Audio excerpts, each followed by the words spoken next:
True. Hamas loves death. The Jews love life. And Hamas is going to get its wish.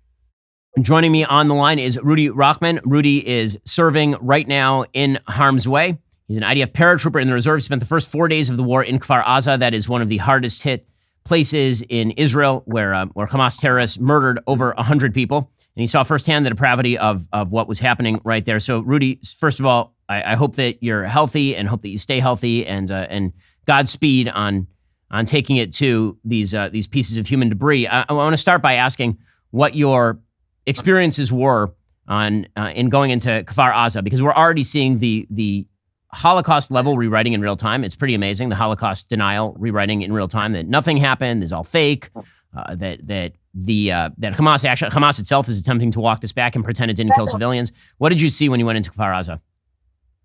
I mean, you have to understand that I'm a reservist soldier, so it's been 10 years that I've been out of the army. Now, we do training every single year to prepare for a day like this, but no one could have ever imagined or been prepared to see such savagery. On Saturday morning, Shabbat morning, also Sukkot, it was still holiday, I get called up by my reservist unit saying to come back to base. Within an hour, 2 hours, we were back on base, and an hour shortly after that, got sent straight to Kfar Aza. We got there were countless bodies of men, women, and children, not just shot, but stabbed to pieces, blown up, burned, the most horrendous scenes that you could ever imagine. And this wasn't a war zone of soldiers versus soldiers. This was a whole community that was attacked and completely annihilated. And so it was horrible to see, but this is why we're here. We're here to prevent this from happening. So, Rudy, how's morale on the ground? How are you doing? How's everybody there doing? I mean, obviously, we're in America, and in America, there's some distance, and as close as it feels, there's no distance over there. So how's morale on the ground? What are people thinking? Ben, as a Jew, we've been through a lot of things throughout our history, 4,000 years of history. All the greatest nations have come and tried to destroy us, and we've overcome. We've overcome because we've come together and we stick together, and that's exactly how we are in Israel. They can take our lives, but they can never take our morale, and they'll never be able to destroy us. So we're staying strong. We're preparing for the worst, but we're hoping for the best. So, Rudy, the world is there's been a very bifurcated reaction. The immediate response is obviously what Hamas did is terrible. Obviously what Hamas did is evil. We'll light up buildings with blue and white, the Israeli flag in Nuremberg, and the Israeli flag on the Arch of Titus and all the rest. But I think everybody who's been following what goes on in Israel is expecting, and it's already beginning to happen, the shift in tone as Israel does what it has to do in the Gaza Strip. So first of all, what is the goal in the Gaza Strip? And second of all, why do you think that the world is immediately shifting into defense mode for Hamas? Well, first of all, the goal in the Gaza Strip would be to take out Hamas and to save the Israeli citizens who have been kidnapped. It's not only to free Israelis from the terror that Hamas is doing, but also to free the Palestinians. I mean, the majority of the Palestinians in Gaza are human beings, innocent like anywhere else, any other population. And they also suffer under Hamas. Not a lot of people say, well, we don't hear them speaking. Well, there's no freedom of speech under Hamas. If you say anything, you'd be automatically killed. So we need to remove Hamas and Hezbollah and other authorities that are completely dictatorships over the Palestinian people and the people of the region, and they're forcing them down. Now, in terms of why the narrative is turning against Israel and people are supporting Hamas, well, they didn't care about Palestinians when they were dying by the thousands in the Syrian civil war. They didn't care about Arabs and Muslims when they were being killed by the thousands, if not hundreds of thousands, in different massacres. They care about this issue because it has to do now with the Jewish people in Israel. And the world is obsessed with Israel. If you look at the far right, they see us as the left. The far left sees us as the right. You look at the black supremacists, the Farrakhan's, they blame us for being the problem. You look at the white supremacists, they blame us for being the source of the problem. You look at the communists, they blame us for being the capitalists. The capitalists blame us for being the communists. The death of Jesus, blame on the Jews. The economic situation post-World War I, blame on the Jews.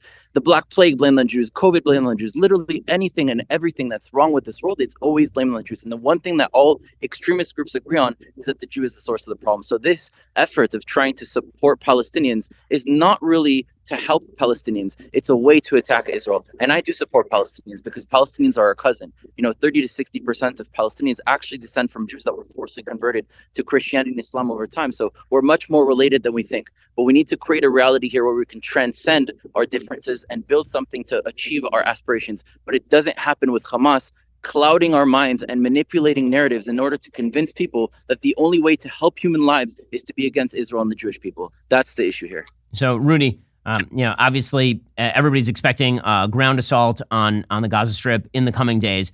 The Israeli Air Force has been pummeling Gaza City The Israeli Air Force obviously has been warning everybody, despite all of the media coverage suggesting that Israel is seeking to maximize civilian casualties. Hamas is obviously seeking to maximize civilian casualties by telling people to stay in the area. What do you expect upon arrival in the Gaza Strip? I mean, we hope we don't have to do that, because I know that if I go into Gaza, my entire unit, not all of us are coming back out. And that's the sad, unfortunate reality. We're prepared to do it, and we know that we're most likely going to have to do it. But the reality is that I don't want to take any life, and I don't want any of my friends' life to be taken. But right now we're in this situation. We have to deal with it. Hamas is to be taken out, and we're ready. If that's what it's coming to, that's what it's going to come to. But I think after the smoke settles, we need to all look in the mirror and realize, how can we change this, and not just understand the what? When they're talking about Palestinians dying, well, why are they dying? Let's not just talk about the what. If you only talk about the what, then you don't care about changing. You go to a doctor, you tell the doctor your symptoms, they're going to try to find the source of where those symptoms are coming from. So Palestinians dying are a symptom of Hamas shooting rockets onto Israeli civilians from civilian areas from their end. They're shooting rockets from schools, from kindergartens, from universities, from households. And what does Israel do? Israel has no other choice but to fire back. And in an amazing way, Israel tries to prevent casualties by sending SMSs, by calling the phones of people in the region, telling them to leave, by sending a knocker bomb, which is a pre-bomb that's just like a loud firecracker noise to let people know that there's an actual bomb coming, by sending leaflets through a drone written in Arabic, warning people. It's trying to do everything possible to minimize casualties. But Hamas not only wants to maximize the casualties on the Jewish side, it wants to maximize the casualties also on the Palestinian side. Why? In order for them to sell this narrative to the world that they're suffering, and for billions of dollars to run. And all those leaders, not only of Hamas, but also the Palestinian Authority, why are they billionaires? It's not because they invested in cryptocurrency at the right time. It's because they're making money off of the dead civilians that they are oppressing. And we need to put an end to that. So, Rudy, you're in the reserves. One of the big issues that people in the United States have been seeing is a lot of requests for resources to the reserves. You have a website that we will drop in the notes here. Israel.raisegiving.com/causes/frontlines if you want to give. A lot of questions about why exactly there needs to be material shipped over there. Why are there shortages? So maybe you can explain in the first place why exactly the IDF doesn't already have all this stuff ready. Because I've been hearing this as well. They're short bulletproof helmets, vests, magazines, water pouches. Like, you would think that they should have been better prepared for this sort of thing.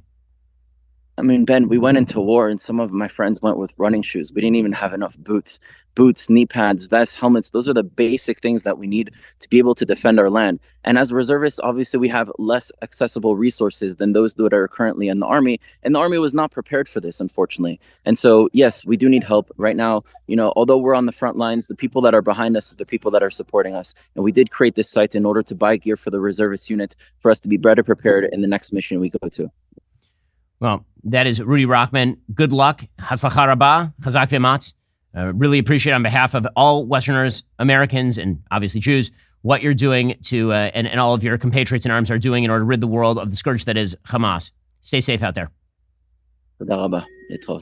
We've reached the end of the show. We'll be back here Monday with all of the updates. You can only hope and pray for better news. I'm Ben Shapiro. This is The Ben Shapiro Show.